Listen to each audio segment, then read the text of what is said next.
the kind introduction, and also Luke, Americans for Prosperity. That's a great organization. I like the name, Americans for Prosperity, which is really what this is about. And of course, thank all you for being here and being involved. It's kind of fun going last because an awful lot of the things I would have said have already been said, so I kind of get to go in different directions. And I've got a kind of a three-part talk here. The first thing I want to concentrate on is a little bit of history. How did we get to this place? And what I've been doing is I've been going around the state of Wisconsin with a little PowerPoint presentation. And first of all, you guys have to realize you're lucky because I don't have it with me, because you can sort of keep the smiles on your faces. If you see this PowerPoint that describes the financial situation of America, those smiles turn to frowns very quickly. But I want to hit some of the highlights of that just to describe to you where we've come. And the first chart I have describes and shows that 100 years ago, the federal government was only 2% of our economy.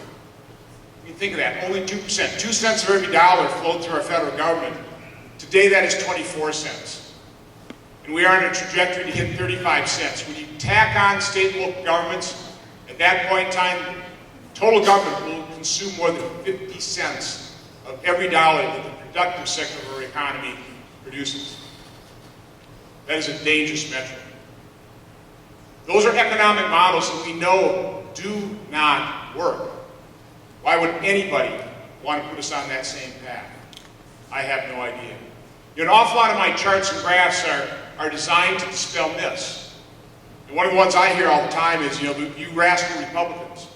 You want to put us on an austerity program like Greece. You're going to do draconian cuts. Well, I mean, here are the facts. 10 years ago, the federal government spent $2 trillion. This year, the numbers just in, we spent $3.5 trillion.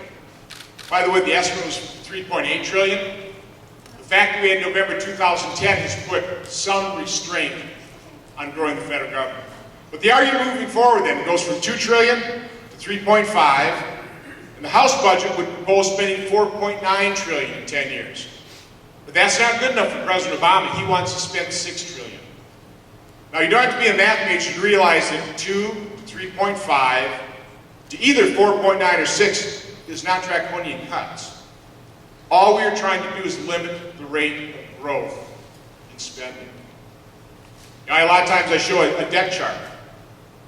My little debt chart starts on September 30th, 1987, when the federal debt stood at $2.3 trillion. Sounds kind of quaint, doesn't it?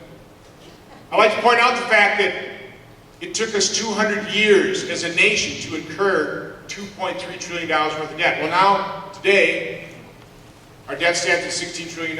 It's larger than the size of our economy. It's growing at 3 times the rate of our economy. And the whole debate last year over the debt ceiling, the result of that was something I voted against, but it granted the authority to President Obama to raise the debt ceiling by $2.1 trillion.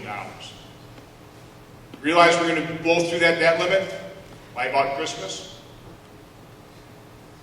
It'll take us less than 2 years to spend an additional $1.2 or $2.1 trillion that we don't have. That's just the financial problems. What we need to do in this economy is we have to get it growing. And everybody needs to understand what has happened over the last 4 years. President Obama came into office under a tough economic situation. I heard President Biden last night, or a couple nights ago, say that the economy was in a free fall. That's not true. The economy had been in a free fall. We had come into a steep recession, but not because of President Bush's policies. It was because of government intervention in the housing market. We had a housing bubble that burst. What caused that? Well, the genesis of that was the Carter administration with the Community Reinvestment Act, where government forced banks to make loans to people that couldn't pay them back. And then President Clinton and Janet Reno put that program in hyperdrive, threatening Department of Justice action against banks, again, that would not make loans to people that could not pay them back. But then the government said, don't worry, banks. We'll take those loans off your hands. It won't be your risk, it will be the taxpayer's risk in Fannie and Freddie. That, of course, inflated housing prices, and that bubble burst. But the fact is, within a couple months of President Obama being in office, the economy had already stabilized.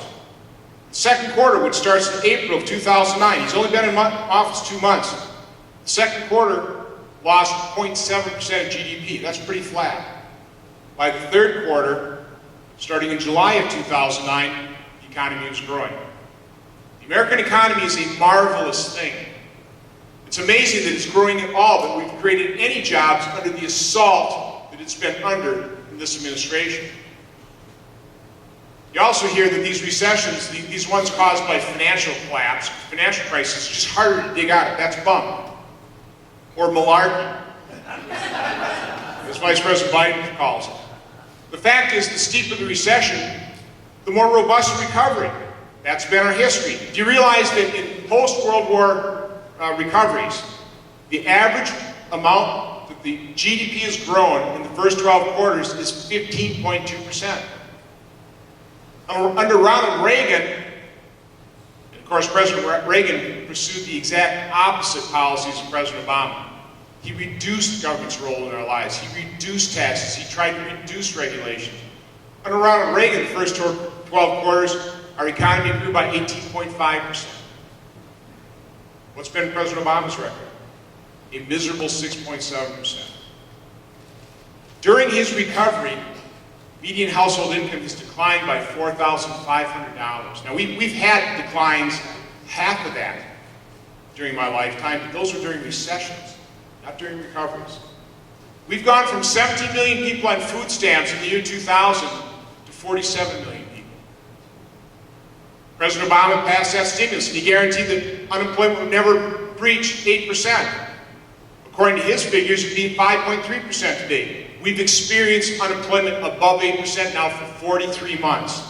It ticked down a little bit below that, but only because we're not counting the 4.5 million Americans that have given up hope and dropped out of the workforce. If you include them, the unemployment rate today stands at 10.7%.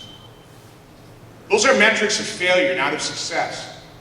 And the shame is it simply didn't have to be that way, because had we just gotten government out of the way, if we would have had a president that made the right choice.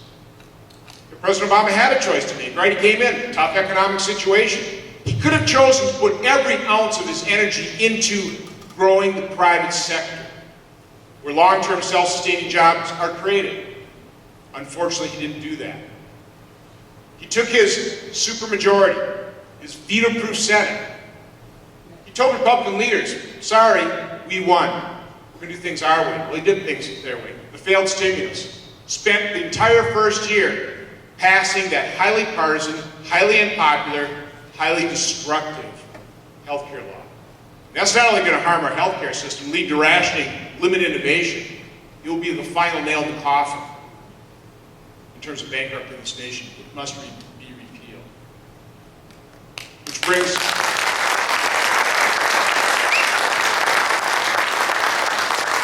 me to the last part of my little speech here, what we have to do.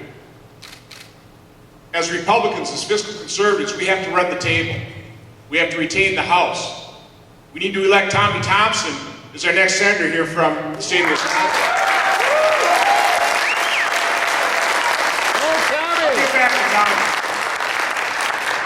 We need that Republican majority in the Senate so that we can actually pass a budget, which we haven't done in over 3 years. The reason we have to do that is by passing a budget, we can defund Obamacare, because we're probably not going to have 60 votes to repeal it.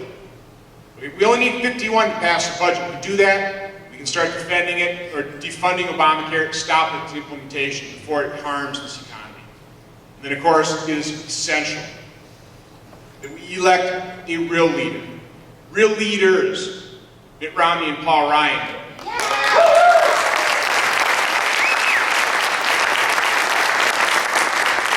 You know, during the presidential debate afterwards, I was listening to liberal pundits. And they were really surprised that President Obama seemed so detached, so disengaged.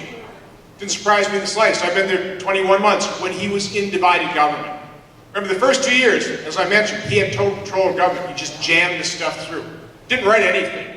He outsourced all of his laws to people that really weren't qualified to write them. Nancy Pelosi, Harry Reid, Dodd-Frank. I mean, that's like the arsonist, asking the arsonist to put out the fire. Okay? But in the second half of his first term, when the American people spoke, I thought rather loudly, and said, we don't like this direction. Stop spending. Stop mortgaging our children's future. President Obama didn't get that message. And so he has absolutely accomplished nothing in his second term because he simply doesn't have the capability, the capacity, the qualifications to work with members of the other side, to actually pass things, to start solving the problem. He not only does not have working relationship with Republicans, he doesn't really have a working relationship with Democrats. So I really do ask the American public, I ask the voters of Wisconsin to really consider what would the next 4 years look like under President Obama. We're going to retain the House. This country can't afford 4 more years of that failed leadership. So what I am begging every voter in America, but particularly Wisconsin, because this is a battleground state, this is key. Remember Florida in the year 2000, when 534 votes decided that election. I think you all realize that the financial future, the fate of this nation rests on this election, November 6th. So I'm just asking people in the next, is it 24 days? Pay no attention to the polls, don't listen to the punditry, don't let anybody get you discouraged. We know the task at hand. If you got a friend, talk to that friend. If you got a family, talk to those family members. If you got neighbors, talk to them. Talk to total strangers. Get out. Make phone calls. Knock on doors. Get informed. Spread that information around. The attitude you must take into the next 24 days is that the financial future of America just might rest here in the state of Wisconsin, here in Oshkosh, with those 10 individuals that you talk to, that you get the polls voting the right way. That's what you have to do. That is what your task is. So God bless your efforts.